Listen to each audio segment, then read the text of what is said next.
Hi, this is Becky Stauffer, President and CEO of Work4Accord, here to chat with you about how harassment is hurting your organization and your employees. There have been a lot of statistics thrown around, but about 80% of employees say that they've been sexually harassed in the workplace. But harassment just isn't hurting women. It's also hurting men. It's also hurting folks. Maybe they're getting harassed about their age. Maybe they're getting harassed about their gender identification. Maybe they're getting harassed about disabilities.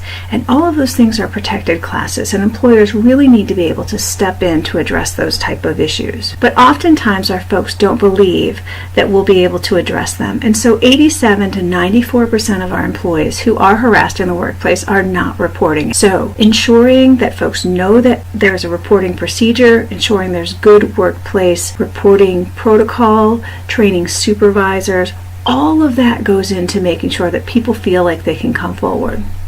The other thing as employers that we need to do is we need to really help folks understand that when these very serious allegations are brought forward, they're going to be treated with respect. Right now, 75% of harassment victims are subject to retaliation, and so many times the reason why people are not bringing claims forward is because they don't have confidence that they will be treated well.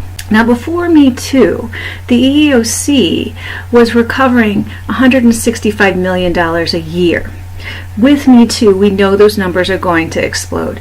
And so many workplaces that have never seen this issue come up before, now you're going to see it come forward. Now you need to have a plan about what you're going to do.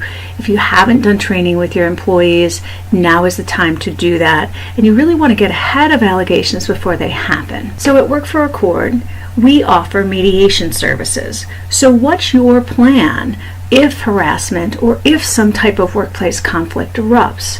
How are you going to be able to restore those folks that are in conflict together so they can come back and maybe work on the same team or in the same part of the company together and once again trust each other? Mediation can help with that. Work4Accord is instrumental in creating new training around sexual harassment, including bystander training, which I'll tell you about in just a minute. And Work4Accord is ready to coach you and your human resource department as you put the training you need in place for your organization to handle harassment concerns and coaching, which is where we come alongside your HR department or your leadership team as you develop the plan, the action plan, to ensure that folks in your organization know that harassment will not be tolerated, and then how you're going to address it if it does happen within the workplace. Work4Accord is proud to provide national level training